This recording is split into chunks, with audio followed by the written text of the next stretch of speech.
And a good bye-week Thursday. You're getting that much. Chiefs, Eagles, right around the... Yeah, no, it's still days away, but we're getting closer.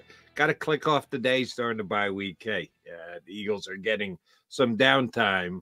But Johnny Mac, downtime does not always bring the best of news. The Eagles found out they are dealing with a significant linebacker injury. Nakobe Dean, who I've been waiting for him to break out all year, have that game. All right, this is the reason why he's going to be the Eagles starting linebacker for the next years to come. It didn't happen yet this year, and now looks like it's not going to happen. Liz Frank sprain, definitely going to miss time, certainly an IR stint, and maybe the rest of the season. We're looking at a lost year for Nakobe Dean, are we not?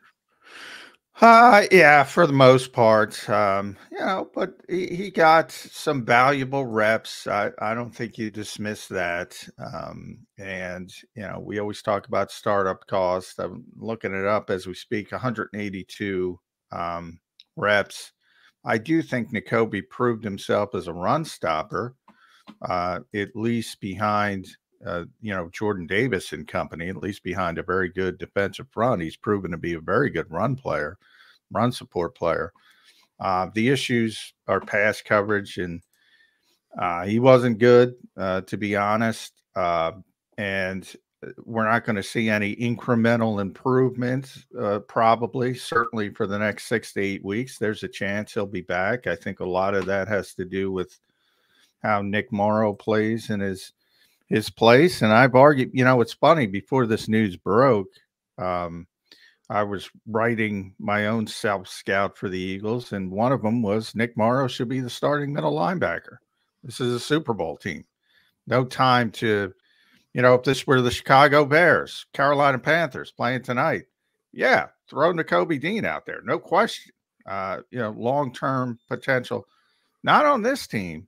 And you and I talk about that pedigree versus expectation, versus undrafted guys, not unheralded guys, whatever adjective you want to use all the time.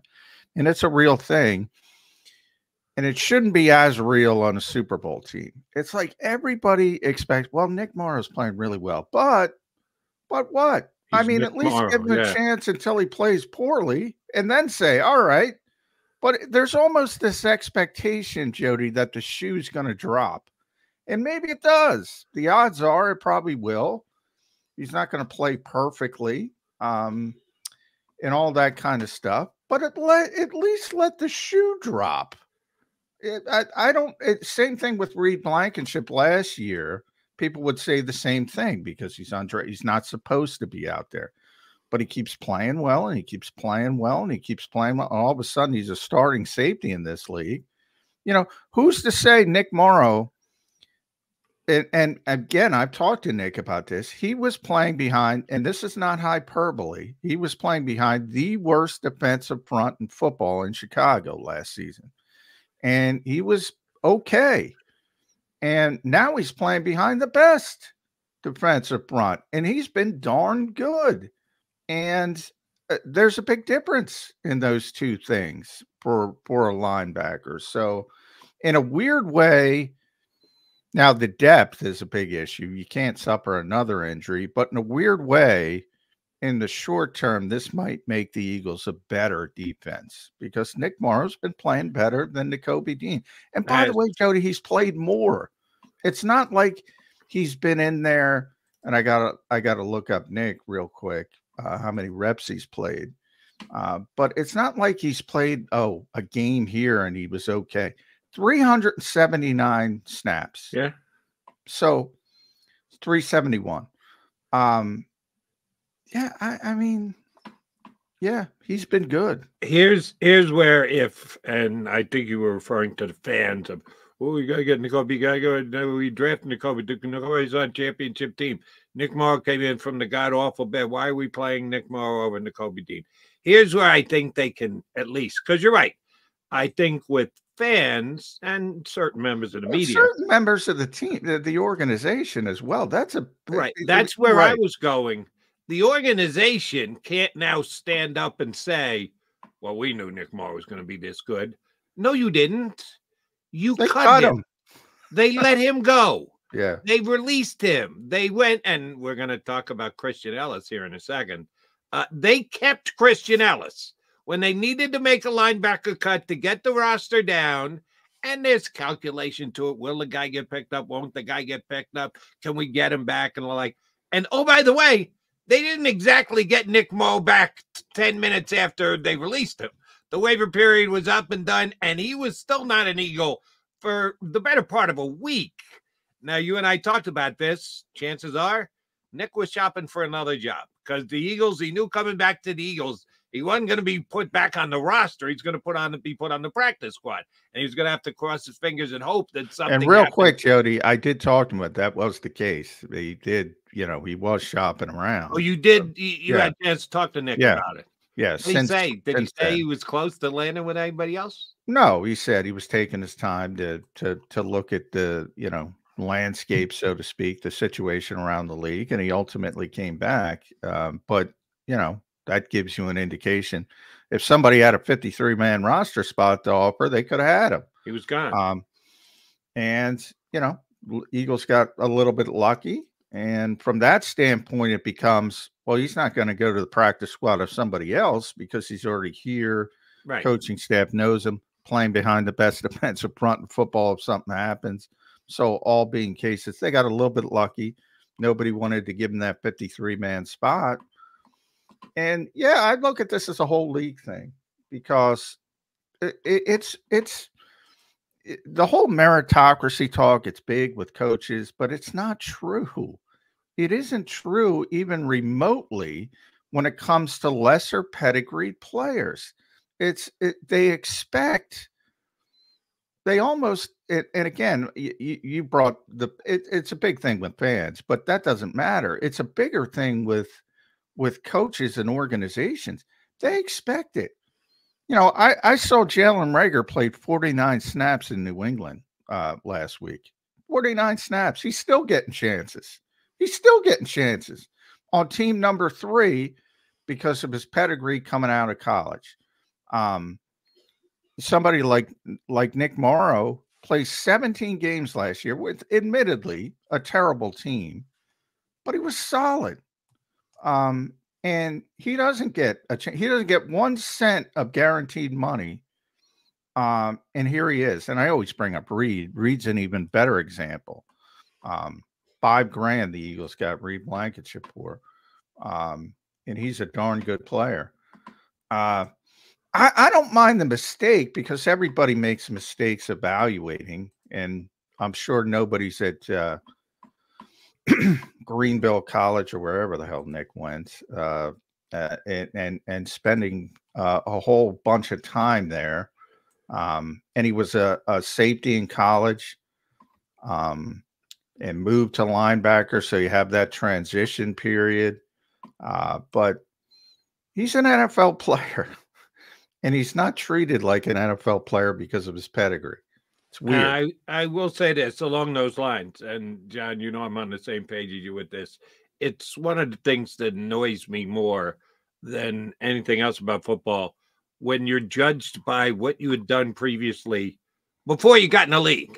Now, you want to be judged what you did with another team in the league, that's one thing. But when guys are given more chances or guys have to do more to earn a spot just because coming into a draft, they weren't this highly rated, I think it's BS, and I think it stinks. But you're right. It is a reality. We can state enough examples on how teams do that you just can't deny something like that. Along those lines with the Eagles this year, Kelee Ringo was a 4th-round draft pick. And some people thought that he was a steal in the 4th round because they thought he could go in the 2nd round and be a day 2 pick rather than the day 3 pick. And the Eagles have had their issues at cornerback. And if you say, oh, he's only an outside quarterback, that's why he can't play in the slot. So is Eli Ricks, who is undrafted. No one took Eli Ricks. So if we're going by draft pedigree, Eli Ricks wasn't even picked. But they're ready to run Eli Ricks in there, and when they have no one, and I mean no one, to play slot corner, and Kelee Ringo can't buy a snap on this team defensively.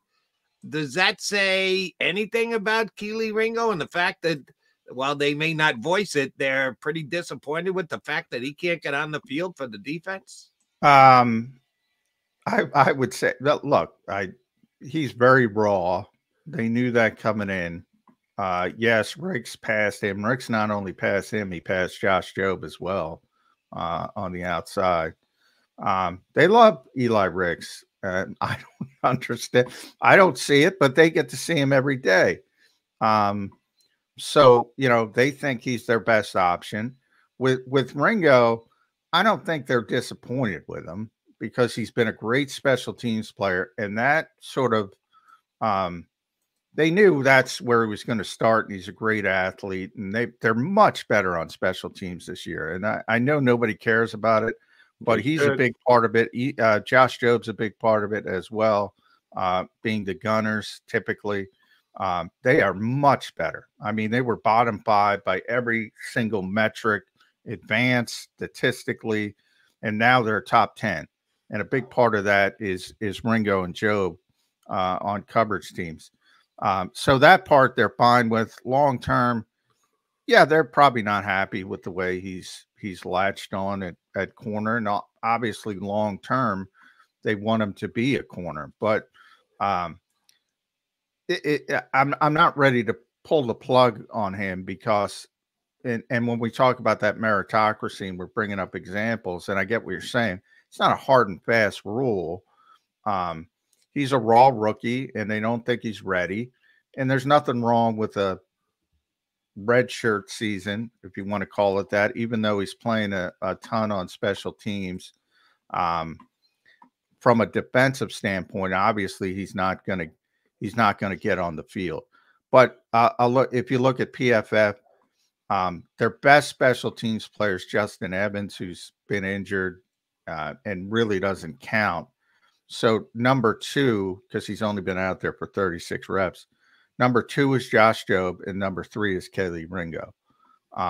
And Ringo's played 163 reps on special teams, which is second on the team to Christian Ellis. So it's not like he is a big, big part of their improvement on special teams. So I get why people are disappointed on Ringo not being out there, and Jobe's ahead of him, and Ricks is ahead of him, and Goodrich was ahead of him.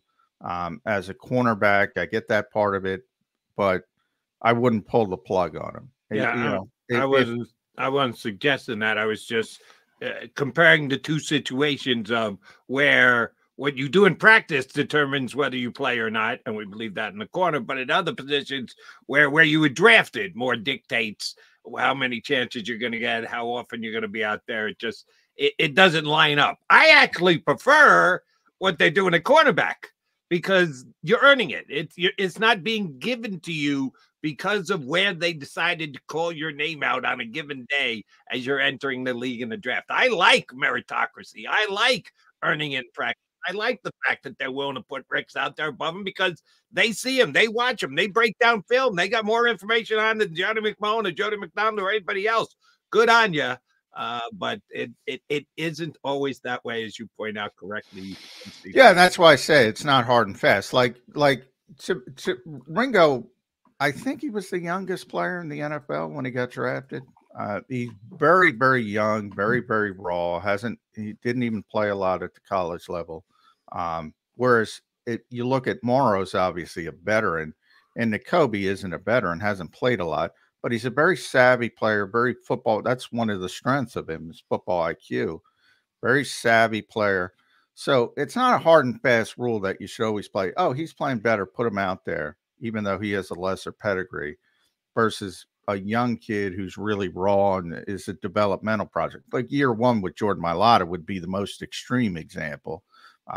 Obviously, he wasn't ready to play, but they rightfully didn't give up on him. And look at him now. Now that's extreme on both ends because he never played the game before, which rarely happens. But I think it's fair to say Ringo's been a disappointment out of the gate as a cornerback, but he has been a big, big part of their improvement on special teams. Understood. But again, if we're not talking about judging as per draft pick, use a 4th-round pick, you're hoping to get more out of a guy than just special teams. Well, As not good necessarily, not on this as team. good as he's been.